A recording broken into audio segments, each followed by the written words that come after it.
Hello everyone, welcome to Vidyashree academy. I hope you are doing well. आज हम discuss करने वाले हैं मध्य प्रदेश का कुछ इंपॉर्टेंट करंट अफेयर। स्टार्ट करते हैं। फर्स्ट न्यूज़ है कि नर्मदापुरम मेले में पहलवानों ने दांवपेच दिखाई। ये आकाशगंगा सा नज़ारा जो आपको सुंदर सा स्क्रीन पर दिखाई दे रहा है, ये नर्मदापुरम का है।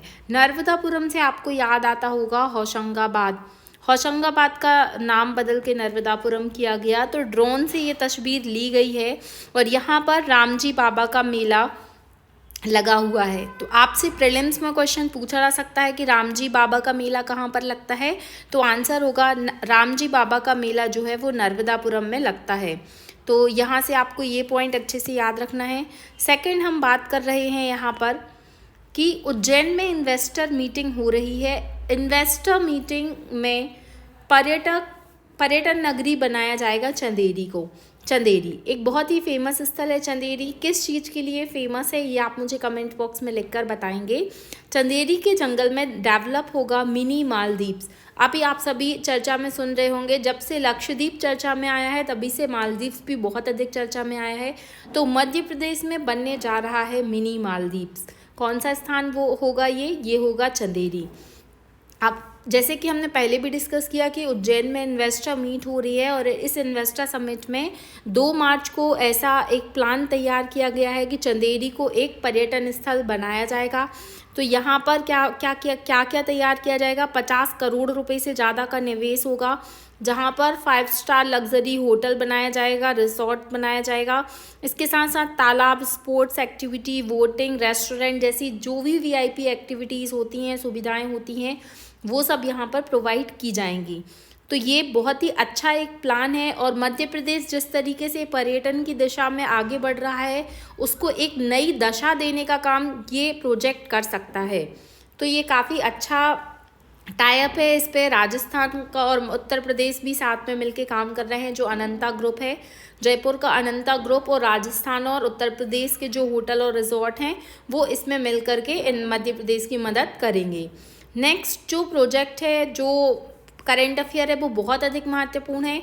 Prelims as well as mains और इंटरव्यू में आपसे पूछा जा सकता है। 72,000 करोड़ रुपए की इस परियोजना को 90% राशि केंद्र सरकार देगी। ये हम किस प्रोजेक्ट की बात कर रहे हैं? तो मध्य प्रदेश की धरती पर दूसरी नदी जोड़ो परियोजना पर लगी मोहर। यहाँ पर ये चंबल और पार्वती, काली सिंध और 6 छोटी नदियों को लिंकअप किया जाएगा। तो यहाँ पर क्या है कि 35,000 करोड़ रुपए की परियोजनाओं से 9 जिले में होगा पेयजल संकट दूर। आज भी वर्तमान स्थिति की हम बात करते हैं तो मध्य प्रदेश में कई ऐसे स्थान हैं जिनकी स्थिति राजस्थान की सूखी धरती की तरह है। तो किस तरीके से ये जो नदी जोड़ो परियोजना है किस तरीके से कार्य करेगी, किन किन जिलों को लाभ होगा, इसका पर्यटन की दृष्टि से और अगर हम औद्योगिक दृष्टि से देखें तो क्या क्या लाभ होगा, ये सब हम पॉइंट आज डिस्कस करेंगे। जैसे कि 6 जिलों के औद्योगिक इलाकों को मिलेगा भरपूर जल और 9 जिलों को पेयजल के लिए 323 MCM पानी मिलेगा।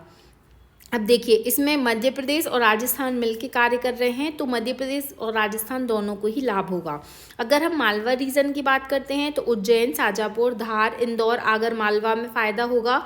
और अगर हम ग्वालियर चंबल रीजन की बात करते हैं तो शिवपुरी, श्योपुर, ग्वालियर, भिंड, मुरैना वाले क्षेत्र को क्या होगा, यहाँ पर फ़ायदा होगा। तो ये सब इसमें बताया गया है कि किस क्षेत्र को कितना कितना पानी मिलेगा। अगर हम औद्योगिक दृष्टिकोण से बात करते हैं तो उज्जैन, देवास, शाजापुर, आगरमालवा, सीहोर, रायसेन, इन सभी क्षेत्रों को भरपूर पानी उपलब्ध हो सकेगा, जिससे क्या होगा, यहाँ पर औद्योगिक और आर्थिक स्तर पर भी देखें उन्नति मिलेगी। यहाँ पर कुंभराज कॉम्प्लेक्स में भी 2 डैम आएंगे। तो ये सारा डिटेल यहाँ पर बताया गया है। तो ये काफ़ी महत्वपूर्ण परियोजना है और इस परियोजना का ऐसा अनुमान लगाया गया है कि लगभग 5 साल में इसको कंप्लीट किया जाएगा। तो ये मध्य प्रदेश का काफ़ी इम्पॉर्टेंट न्यूज़ था, तो मुझे लगा आप लोगों के साथ ये डिस्कस करना चाहिए। इसके अलावा एक और न्यूज़ है कि प्रधानमंत्री मोदी जी ने 17,500 करोड़ रुपए के कार्यों का वर्चुअल उद्घाटन किया है। अब क्या क्या किया है? अभी आने वाला जो प्रीलिम्स है अप्रैल माह में, जो MPPSC का प्रीलिम्स होने वाला है, उसमें ये न्यूज़ बहुत अधिक महत्वपूर्ण है। अभी जो लता मंगेशकर जी हैं उनके नाम पर इंदौर में लता मंगेशकर ऑडिटोरियम का उद्घाटन वर्चुअल तरीके से मोदी जी ने किया है।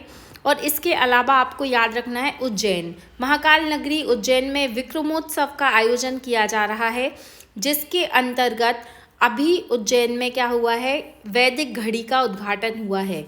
ये वैदिक घड़ी जो है वो एक तरीके से पूरा जो वास्तु है उसके अकॉर्डिंग से चलती है, जो प्राचीन पद्धति होती थी, इस तरीके से पूरा जैसे वेदों में हमें मिलता है इसका डिस्क्रिप्शन, उस तरीके से बताया गया है।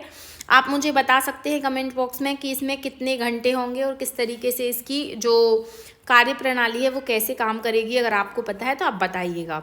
इसके अलावा आपको याद रखना है यहाँ पर कि मध्य प्रदेश में इंदौर में जो परदेसीपुरा है वहाँ पर रेडीमेड गारमेंट पार्क में प्लग एंड प्ले पार्क का भी भूमि पूजन किया गया है। मोदी जी ने मध्य प्रदेश के इन्वेस्टमेंट के लिए क्या क्या बोला है, तो मध्य प्रदेश निवेश और रोजगार में नए अवसर उत्पन्न करना मोदी का संकल्प है। उन्होंने कहा है कि सरकार लगभग 700 लाख मैट्रिक टन अनाज के भंडारण के लिए 1.25 लाख करोड़ से भी अधिक का निवेश करने जा रही है। तो मध्य प्रदेश आप देख सकते हैं धीरे धीरे किस तरीके से एक नए आयाम को छूता हुआ नज़र आ रहा है। और अभी मध्य प्रदेश में जो समिट हो रही है उज्जैन में, इन्वेस्टर मीट, उसमें भी बहुत सारे फैसले लिए जा रहे हैं।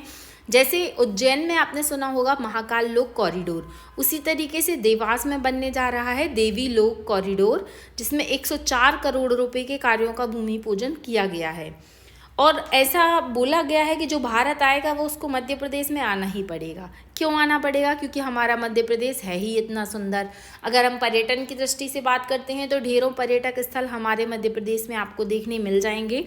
पिछले 10 वर्षों में पूरे विश्व में भारत की साख बढ़ी है, ये सही बात है। इसका सीधा लाभ निवेश और पर्यटन के क्षेत्र में होता है। अधिक से अधिक लोग भारत आएंगे तो मध्य प्रदेश में भी आना उनका स्वाभाविक है, क्योंकि एमपी अजब है, सबसे गजब है। Thank you so much. अगर आपको ये इन्फॉर्मेशन आपके काम की लगी है, थोड़ी भी महत्वपूर्ण लगी है, तो कृपया करके अपने दोस्तों तक इसे शेयर कीजिएगा।